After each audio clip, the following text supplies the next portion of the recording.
বাংলাদেশকে আটকে রাখার কোনো ক্ষমতা কারো নাই। আমরা মহা সৌভাগ্যবান এক জাতি, তার অবস্থানের কারণে। সেই জাতির দুঃখ কেন থাকবে আমি বুঝতে পারি না। এটা আমাদের কপালের দোষ, নাকি আমাদের চরিত্রের দোষ, না আমাদের চিন্তার দোষ? যদি হয়ে থাকে সেগুলোর থেকে আমরা মুক্ত হই। আমরা তো তড়িৎ গতিতে এগিয়ে যেতে চাই।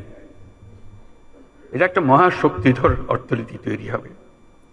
আজকে কুমিরা থেকে টেকনাফ পর্যন্ত যে উপকূল ভূমি, সেখানে যদি কাতারে কাতারে সব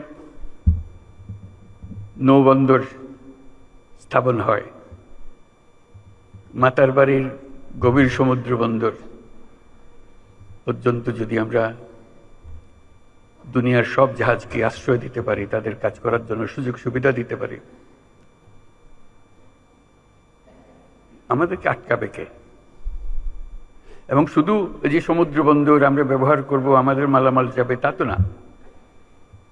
আমাদের একটা নিজস্ব অর্থনৈতিক অঞ্চল আছে, সেই অঞ্চলটাকে আমরা এখনো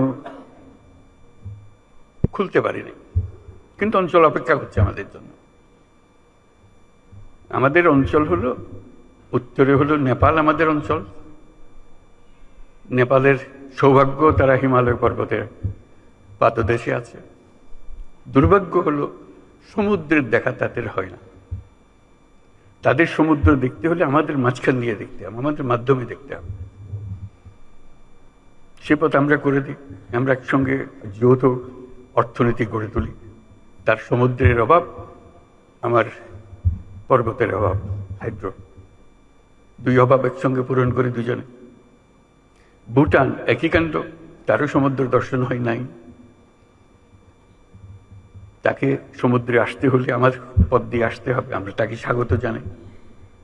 তেমনি ভারতের পূর্বাঞ্চল একই অবস্থা, নেপালের যে অবস্থা, ভুটানের যে অবস্থা,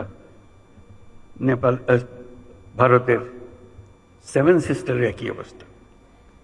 তার সমুদ্র দর্শন তার হয় না, হবে না। তার সঙ্গে আমরা যোগ দিই একসঙ্গে এই অর্থনৈতিক অঞ্চল। আমাদের যে সমুদ্র বন্দর, তাদের মাল আনা নেওয়া করবে, আমাদের মাল আনা নেওয়া করবে, তাদের কাছে যাবে। তাদের অর্থনীতি আমাদের অর্থনীতি একসঙ্গে জাগবে। তারাও খুব কষ্টের অবস্থায় আছে, তারা খুব ভালো অবস্থায় নেই। তারা এই সুযোগ পেলে তারাও আনন্দিত, তাদের ব্যবসা আমাদের ব্যবসা, রমরমা ব্যবসা হবে, একসঙ্গে ব্যবসা হবে।